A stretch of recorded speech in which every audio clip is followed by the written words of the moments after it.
नमस्कार, मैं हूं भास्कर और आप देख रहे हैं भारत की बात। आज का टॉपिक है भारत की ऋषि परंपरा और 1757 यानी कि 1757 का गोकुल का युद्ध। अपने जीवन की चिंता किए बिना साधु सन्यासी ऋषियों महर्षियों ने महर्षि दधीच से लेकर के मॉडर्न टाइम गुरुज तक लोगों के कल्याण और इस पुण्य भूमि भारत के लिए अपना संपूर्ण जीवन समर्पित कर दिया। ऐसे महापुरुषों के लिए कबीरदास जी ने कहा भी है, वृक्ष कबहु नहीं फल भखै, नदी न संचय नीर, परमारथ के कारणे साधुन धरा शरीर। अर्थात वृक्ष यानी कि पेड़ कभी अपना फल खुद नहीं खाता है, नदी अपने जल को कभी संचित नहीं करती है। उसी प्रकार साधु जो हैं वो बिना किसी स्वार्थ के परमारथ यानी कि लोक कल्याण के कार्य के लिए ही जीते हैं या शरीर धारण करते हैं। कई बार भारत में साधुओं का मजाक भी बनाया जाता है कि ये किसी काम के नहीं हैं, कुछ काम करना नहीं चाहते हैं, फ्री का मुफ्त का खाना मिल जाता है तो खा लेते हैं और अपनी जिम्मेदारियों से बचने के लिए ही साधु बने हैं। दे आर इवन टॉन्टेड, और कई जगह तो बिना वजह बेरहमी से पीटकर उन्हें मार भी दिया जाता है। महाराष्ट्र का केस आप सब लोग को याद होगा, जिसमें अभी तक कोई भी पकड़ा नहीं गया है और किसी के ऊपर कोई केस नहीं हुआ है। इतने दिन हो गए हैं और कोई किसी का ध्यान नहीं है। तो ये इस तरीके से साधुओं का अपमान भी किया जाता है इसी भारत भूमि में, जो कि देवभूमि साधुओं की भूमि रही है। भारत के साधुओं में नागा साधु सबसे हिंसक किस्म के और सबसे अलग दिखते हैं। आप इन्हें शरीर और चेहरे पर भस्म लगाए देख सकते हैं। नागा साधु मोक्ष की प्राप्ति करने के लिए योग के एक्सट्रीम फॉर्म यानी कि चरम विधा की उपासना करते हैं। इनके गुस्से के बारे में प्रचलित किस्से और कहानियां भी लोगों को इनसे दूर रखती है, लेकिन वास्तविकता यह है कि ये शायद ही किसी को नुकसान पहुंचाते हों। लेकिन अगर बिना कारण कोई इनको उकसाए तो इनका गुस्सा या क्रोध अत्यंत भयानक उठता है। कहा जाता है कि भले ही दुनिया अपना स्वरूप बदलती रहे, लेकिन भगवान शिव और अग्नि के ये भक्त इसी स्वरूप में रहेंगे।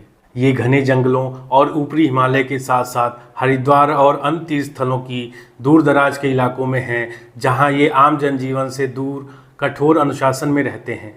ये कुंभ आयोजन जो कि 12 वर्षों के बाद होता है, इसमें देखे जा सकते हैं, और जैसे ही कुंभ समाप्त होता है वैसे ही पुनः ये अपने स्थानों पर लौट जाते हैं। नागा साधु नग्न रहने और युद्ध कला में माहिर होने के लिए प्रसिद्ध हैं। नागा साधु वंश की स्थापना आदि शंकराचार्य ने की थी, क्योंकि उन्हें ये आभास हो गया था भारतीय मंदिर, उनकी संपत्ति और संस्कृति पर हमले कई गुना बढ़ जाएंगे।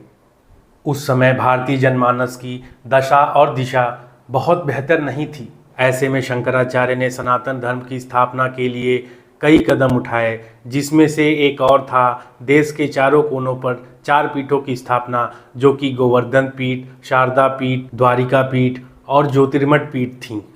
इसके अलावा आदि गुरु ने मठों मंदिरों की संपत्ति को लूटने वालों और श्रद्धालुओं को सताने वालों का मुकाबला करने के लिए सनातन धर्म के विभिन्न संप्रदायों की सशस्त्र शाखाओं के रूप में अखाड़ों की स्थापना भी की, और ये सुझाव भी दिया कि ज़रूरत पड़ने पर ये अखाड़े शक्ति का प्रयोग भी करें। कई बार स्थानीय राजा महाराजा विदेशी आक्रमण की स्थिति में नागा साधुओं से सहायता लिया करते थे। इतिहास में ऐसे कई गौरवपूर्ण युद्धों का वर्णन है जिसमें 40,000 से अधिक नागा साधुओं ने हिस्सा लिया है। अहमद शाह अब्दाली द्वारा सन 1757 में मथुरा वृंदावन के बाद गोकुल पर आक्रमण के समय नागा साधुओं ने उसकी सेना का मुकाबला कर गोकुल की रक्षा की, जहां केवल 4,000 नागा साधुओं ने 30,000 से अधिक एक मजबूत अफगानी सेना को पराजित कर दिया था। भारत के अनेक पवित्र स्थानों में भगवान श्री कृष्ण से संबंधित स्थान का विशेष महत्व है। इसे ब्रिज मत्स्य क्षेत्र कहा जाता है, जिसमें मुख्यतः वृंदावन, गोकुल और मथुरा शामिल है। जब 1757 में अफगानी आक्रांता अहमद शाह अब्दाली के नेतृत्व में 30,000 से अधिक अफगानी सेना ने वृंदावन और मथुरा पर आक्रमण किया, जिसका मुख्य उद्देश्य मंदिर के धन की लालच और यह साबित करना था कि उनका धर्म ही श्रेष्ठ है। उसके पश्चात राजकुमार जवाहर सिंह के नेतृत्व में 10,000 हिंदू सैनिकों ने उन्हें रोकने का प्रयास किया ताकि पवित्र मंदिरों की रक्षा की जा सके, परंतु वे इन आक्रांताओं के सामने नहीं टिक सके। उन्होंने मंदिरों को लूटा, तबाह किया, लोगों की हत्या करी और महिलाओं के साथ भी दुष्कर्म किया। इन राक्षसों से बचने के लिए बहुत सी धर्मनिष्ठ महिलाएं यमुना में कूद गईं। They thought death was more decent than being captured. उन्होंने मथुरा और वृंदावन को पूरी तरीके से तबाह कर दिया।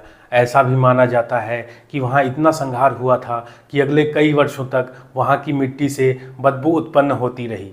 वृंदावन को पूरी तरह से बर्बाद करने के बाद अफगानी फौज गोकुल की तरफ बढ़ी।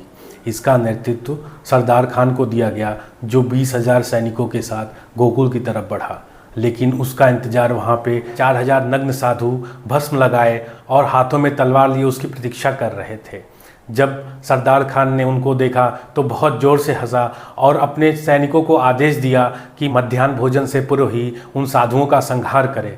लेकिन वह गलत साबित हुआ और उसकी सेना ताश के पत्तों की तरह बिखर गई। उसने बैकअप के लिए 5,000 अन्य सैनिक मंगाए, लेकिन वे भी नागा साधुओं की आंधी में उड़ गए। It was indeed a terrifying scene for Afghan army.